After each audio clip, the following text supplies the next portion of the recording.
Hello friends, welcome to my channel. అందరికీ నమస్కారం. ఈరోజు మీకు రెండు బంగాళదుంపలతో స్నాక్ ఐటెం చేసి చూపించబోతున్నాను. చాలా సులువుగా దీన్ని మనం చేసుకోవచ్చండి. అలానే చాలా టేస్టీగా కూడా ఉంటుంది. ప్రాసెస్లోకి వెళ్ళిపోదాం. 2 బంగాళదుంపల్ని ఇలా పీల్ చేసుకొని తీసుకోవాలి. ఇప్పుడు వీటిని పొడుగ్గా కట్ చేసుకోవాలి. వీడియోలో చూపించినట్లుగా ఫస్ట్ ఇలా స్లైసెస్లా కట్ చేసుకోవాలి. తర్వాత వీటిని పొడుగ్గా కట్ చేసుకోవాలి. లావుగా ఉండకూడదు, సన్నగా పొడుగ్గా కట్ చేసుకోవాలి. ఇలా మొత్తం స్లైసెస్ అన్నిటినీ కట్ చేసుకొని పక్కన పెట్టుకోవాలి.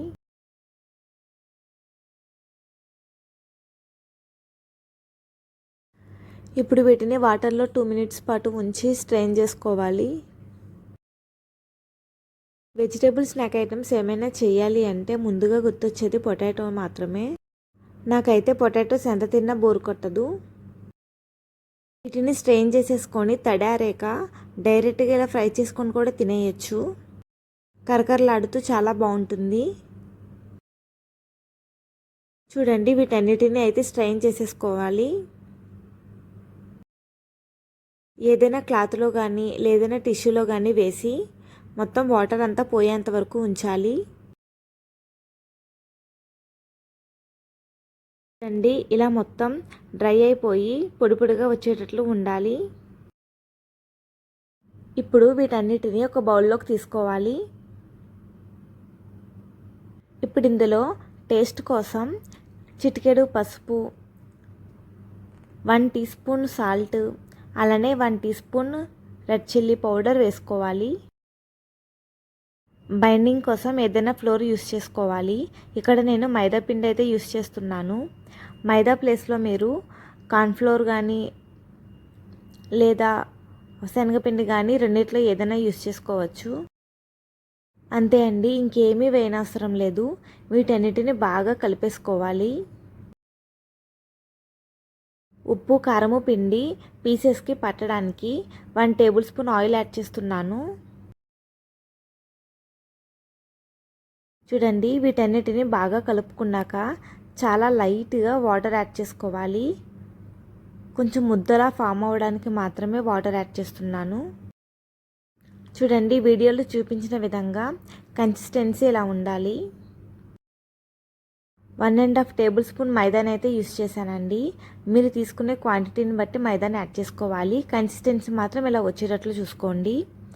ఇప్పుడు ఇంకో పక్కన ఆయిల్ వేడి చేసుకోవాలి. ఆయిల్ వేడయ్యాక మీడియం ఫ్లేమ్లో వీటిని ఇలాగా కొద్దిగా తీసుకొని వేసుకోవాలి.